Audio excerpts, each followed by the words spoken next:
What's your ghost slash creepy slash paranormal story? I grew up in a mobile home. When I was very little, maybe 8, I made a friend that lived in the floor. His name was Adam and he was my best friend all that year. He wasn't there every day and he was only there certain times of day, usually right as I would get home from school. Adam always asked me how I was and what I did that day. Sometimes he would ask me to go to different places in the house so he could hear me better. It was usually in the bathroom. I would sit in the tub and talk to him. My brother could hear him too, but he lived with my grandparents and wasn't over often. Dad I don't think heard him. But Adam never talked when he was around. He wanted me to go outside a lot and sometimes I did, but I never met Adam or saw him. Then one day Adam just stopped talking and I never heard from him again. I'm not sure if this is a ghost or spirit of some kind. I almost hope it was. That'd be easier to swallow than the very likely story that there was someone under my goddamn house. I have lots of stories. For now I'll share the one from when I was 10 and on a field trip. So I grew up in Northern Virginia, and we had plenty of battlefields and such to visit for school field trips. In 5th grade, my class went to the Belle Grove plantation, which was at Cedar Creek battlefield. Cool house. Still has damage to her columns from gunfire from the battle. Anywho, my class was in the kitchen of the plantation, listening to the tall lady talk about whatever it is you'd tell a bunch of 10-year-olds about plantation life. There are these big double doors on each side of the room, and they are open, and then we hear humming coming from outside. The teacher's aide, who I'll call Bulldog cause she looked like one, told us that whoever was humming to knock it off. But that's the thing, it wasn't any of us, and it was coming from outside. Bulldog goes out one side of the kitchen, comes back in and goes out the side that leads to the garden. She comes back in, says to the tall lady no one at all is out there, but she could hear the humming right there in the garden. Doesn't sound like much, right? Well, fast forward a few years. AMD I'm reading a Ghosts of Virginia book. There's a story about Belle Grove in it.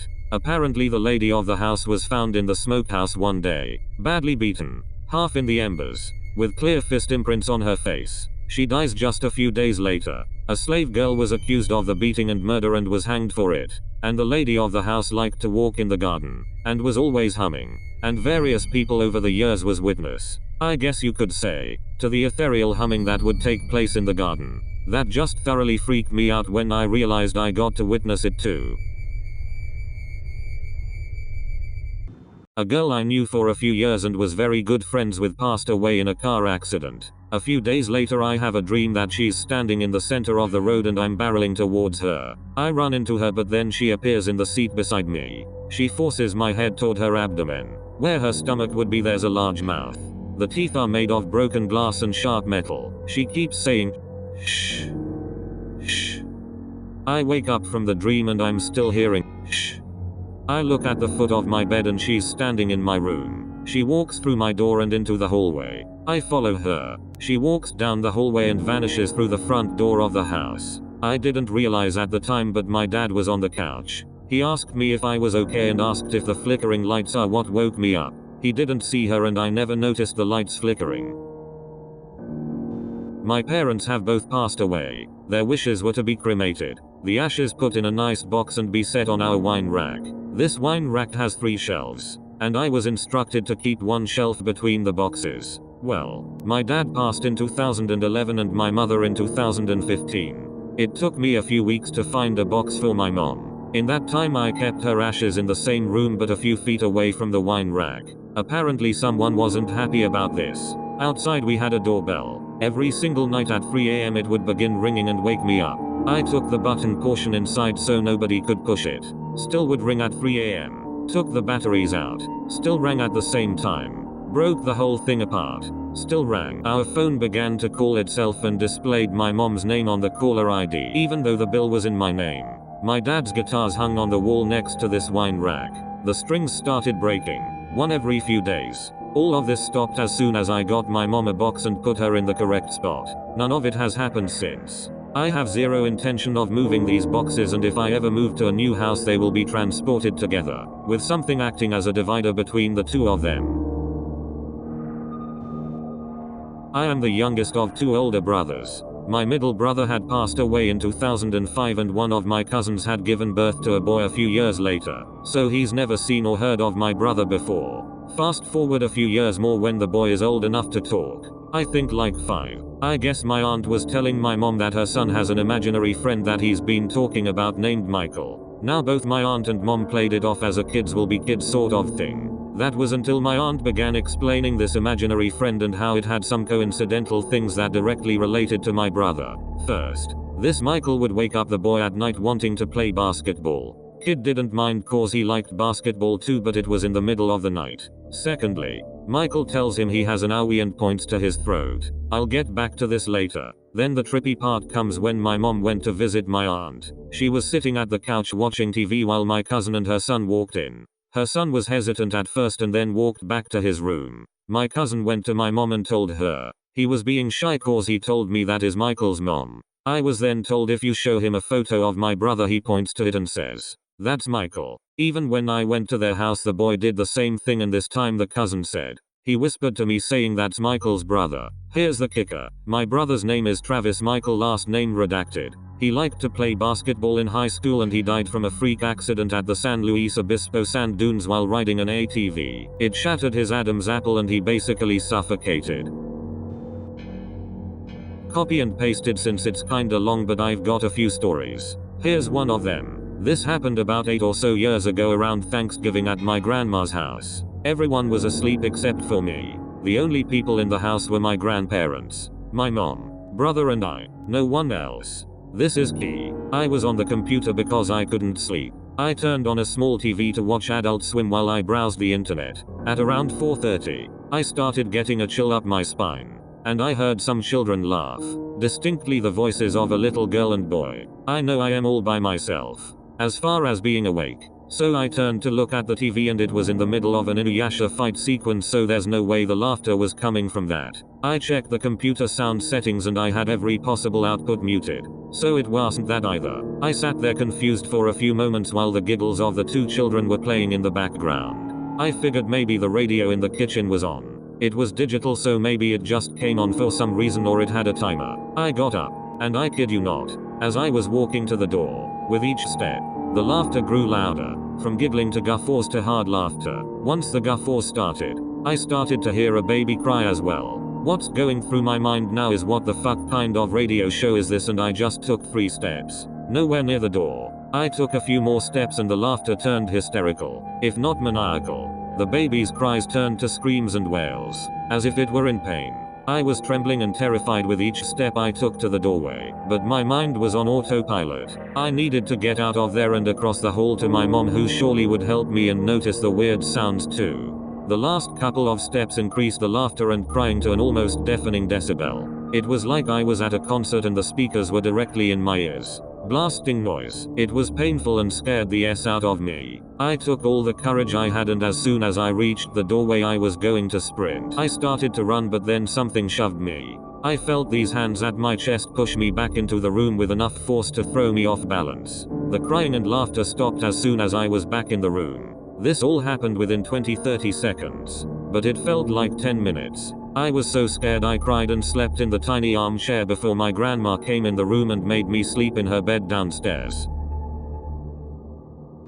As a kid, I grew up in a wildlife refuge in Long Island, Wortham. Way back, around the Revolution, the Hawkins family had established the area, town of Brookhaven, and owned a ton of property. The Bartow family, also spelled Bartow or Bartow, was the other major landowner at the time. Between the two, they owned most of the county. There's a Bartow family graveyard across the street to the north of the preserve, and a Hawkins family graveyard a few miles further north. While exploring the preserve, we found an additional Bartow family graveyard. Most recent stone was from the mid-1800s, and it looks like no one has been there in decades. Fence was knocked down, trees down all over the place. No path, no markings, nothing. While looking around and reading the stones, we noticed something strange. It was silent. This is a wildlife refuge. There's animals everywhere. Birds are chirping. Deer are running. Squirrels are scurrying. Not here. Dead silent. No wind. No traffic. No birds. No animals. Not even a mosquito. It was so quiet you could hear the blood pumping through your head. It's also clear. There's no trees inside the fence. There's no plants. It's covered in leaves. It's clearly untouched. But there's nothing growing. Everything around it looks like it's dying too. Suddenly, a loud crack, and an earth-shaking thump as a tree on the outskirts fell within a few feet of us. That put the creepy level over the top, and we made a run for it. Between the library, town records, refuge records, word of mouth, and the internet, we can't find any mention of this graveyard anywhere. The others are all photographed with full logs of every stone, but this one doesn't even get a footnote. I was helping my younger brother move into an apartment with his buddies and had to bring my 2 very young daughters with me. My youngest at the time was about 2.5 or 3.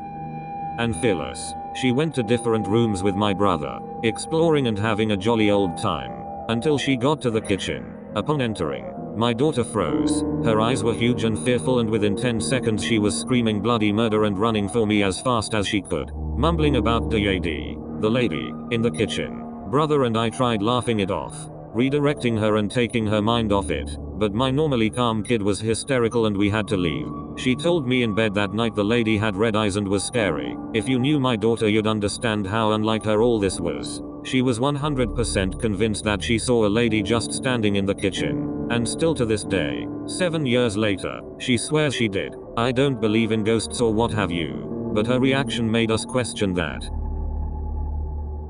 I used to work as a cook in a tea room that used to be a brothel back in the 1800s. We had the dining area and a little gift shop that sold different kinds of pottery, silverware, etc. I would often be the last to leave and lock up and would hear random sounds like footsteps or something falling on the floor quite regularly, but never was fazed by it. One night I was called in late to start prepping stuff for the Sunday brunch, so probably at around 10-11 p.m. I hear footsteps upstairs and hear the lights coming on. I knew I was the only one there at the time, so decided to investigate. Walk up the stairs, look around. Everything seems normal, so I turn out the light and start heading back downstairs when I see the lights come back on. I'm starting to get a bit freaked out, so I yell out hello with no response. I walk back upstairs to turn the lights off, and as soon as I reached for the switch I see this large vase just sorta lift up and move to the right, then drop to the floor. Holy s, was I freaked.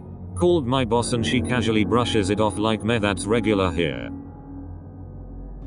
So I spent 6 months living in my family's cottage in the far north of Michigan. That place always felt weird, but I chalked it up to my nerves and the odd noises of the woods, as I was born and raised in cities and had never been so isolated before. Then, the night before I moved out into an apartment with a friend, as I was falling asleep I experienced a powerful hypnagogic jerk. That thing where you feel like you're falling and sit up really hard, and as I did so I heard a tiny voice in my ear say, "Goodbye."